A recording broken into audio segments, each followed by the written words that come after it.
அடுத்தவர்கள் இருக்காங்க, தாடி வைப்பது மிக அவசியமா, அந்த தாடி எந்த அளவுக்கு வைக்க வேண்டும் அப்படின்னு சொல்லிட்டு கேட்கறாங்க. ஏன்னா இன்னைக்கு தாடிகள்ல பல தாடிகள் வந்துருச்சு. சேமியா தாடி, கசகசா தாடி, லென்ஸ் தாடி. லென்ஸ் தாடினா லென்ஸ் வச்சு பார்த்தா தெரியும் ஒரு தாடி இருக்குதா இல்லையா அப்படின்னு சொல்லி. சில தாடி லைட்டா கசகசா மாதிரி ஒட்டியிருக்கும், சில தாடி கொஞ்சம் சேமியா சைஸுக்கு இருக்கும்.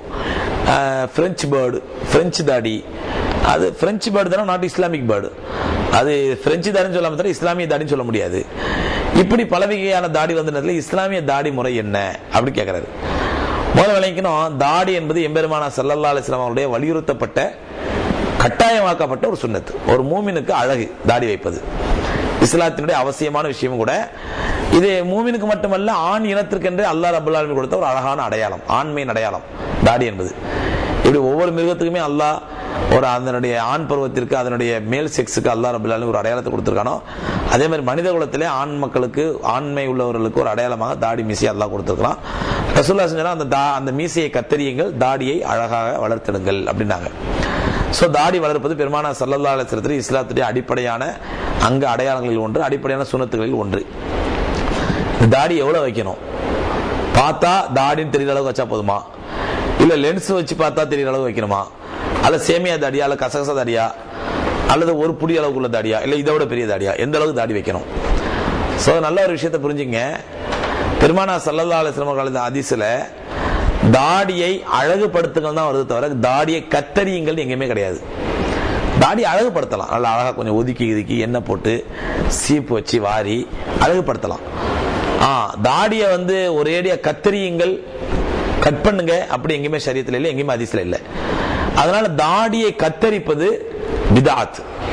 இன்னைக்கு சில பேர் குர்ஆன் ஹதீஸ் இங்க இருந்து இங்க வாயிலிருந்து காது கிழிய குர்ஆன் ஹதீஸ் பார்ப்பாங்க, பேசுவாங்க. தாடியை பார்த்தீங்கன்னா இப்படியே ஸ்டைல் தாடி, சிம்பிள் தாடி, அல்ல சேமியா தாடி. யார் சொன்ன சேமியா தாடிலாம்? பெருமானா ஸல்லல்லாஹு அலைஹி வஸல்லம் எங்கேயாவது தாடியை ட்ரிம் பண்ணிருக்காங்க, தாடியை கத்தரிச்சிருக்காங்க, எங்கேயாவது ஆதாரம் இருக்குதா? அழகுபடுத்த அழகு என்பது தாடியை ஒதுக்குவது, எண்ணெய் தேய்ப்பது, சீப்பு வைத்து வாருவது, இந்த அழகு. இப்படிதான் ரசூலுல்லாஹ் அழகுபடுத்தி இருக்காங்க. அழகுபடுத்து ரசூலுல்லாஹ் சொன்னாங்கடா, அது நாம கூட அப்படி பார்த்தா ஒருத்தர் பிரெஞ்சு பேர்டு வச்சுட்டு இதுதான் தாடி அழகு, ரசூலுல்லாஹ் இப்படிதான் அழகுபடுத்த சொன்னாங்க, அதை ஏத்துக்க முடியுமா? அல்லது ஒருத்தர் அங்க ரெண்டு முடி, இங்க ரெண்டு முடி, இங்க ரெண்டு முடி, இங்க ரெண்டு கொத்தி கொத்தி வச்சுட்டு இதுதான் எனக்கு அழகா இருக்குது, இதுதான் ரசூலுல்லாஹ் அழகுபடுத்த சொல்ல முடியுமா? அழகு என்று பெருமானா ஸல்லல்லாஹு அழகுபடுத்துன்னு சொன்னாங்க. அந்த அழகு எது என்பதை பெருமானா ஸல்லல்லாஹு தங்களுடைய செய்கையால் நிரூபிச்சு காட்டிட்டாங்க. என்ன சொன்னாங்க? தாடியை கொஞ்சம் அப்படி ஒதுக்கி இருக்காங்க ரசூல், அந்த முகத்துக்கு, இந்த கண்ணத்துக்கு மேல வளரக்கூடிய முடிகளை கொஞ்சம் லைட்டா ஒதுக்கி இருக்காங்க, தாடி என்ன தீவி இருக்காங்க, சீப்பு வச்சு சீவி இருக்காங்க. இதுதான் அழகுபடுத்துது. தாடியை ட்ரிம் பண்றது, கத்தரிப்பது பித்அத், ரசூலுல்லாஹ்வுடைய சுன்னத்துக்கு மாற்றமானது. முதல்ல அதை புரிஞ்சுக்கணும். ரெண்டாவது, பெருமானா ஸல்லல்லாஹு அலைஹி வஸல்லம் ஹதீஸ்ல வருது, இந்த ஆண்களுக்கு இந்த தொண்டையில முடிச்சிருக்கு பாருங்க, ஆடம்ஸ் ஆப்பிள் ஆண்களுக்கு சொல்லுவாங்க. தொண்டை முடிச்சு ஆண்கள் மட்டும்தான் இருக்கு, பெண்களுக்கு இருக்காது.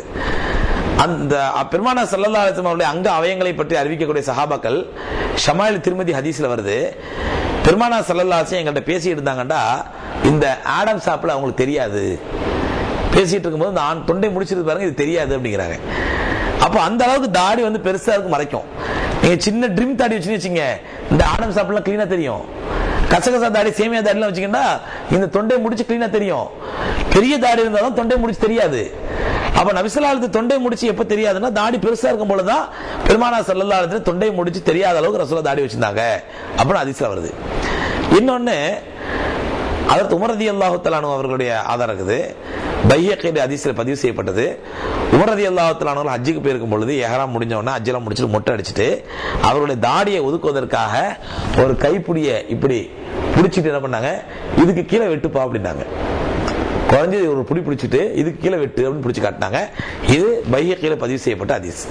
அப்ப உமர் ரலியல்லாஹு தஆலா ஆதாரத்துல குறைஞ்சது ஒரு புடி இருக்கணும், குறைஞ்சது மினிமம் ஒரு புடி தாடி இருக்கணும் அப்படின்னு தெரியுது உமர் ரலியல்லாஹு ஹதீஸ்ல இருந்து. இந்த ஒரு புடிங்கிறத நம்ம குர்ஆன்ல இருந்து எடுக்கலாம். எப்படின்னு சொன்னா, ஹஜ்ரத் மூஸா அலைஹிஸ்ஸலாத்து வஸ்ஸலாம் அவர்கள் தூசினா மலைக்கு போறாங்க வேதம் வாங்குவதற்காக. அதுக்குள்ள இங்க சாமிராயின்னு சொல்லக்கூடிய என்ன பண்றாங்க, அவன் மக்களை வழிகெடுத்து, பனி இஸ்ராயீல் வழிகெடுத்து காளை கன்றை வணங்க வச்சிடறான். மூஸா அலைஹிஸ்ஸலாம் தன்னுடைய தம்பி ஹாரூன் அலைஹிஸ்ஸலாத்தை ஒப்படைச்சிட்டு போறாங்க, குடும்ப சமுதாயத்தை பார்த்து கண்டு பாக்குறாங்க, எல்லாம் காளை மாட்டை வணங்கிட்டு இருக்கிறாங்க.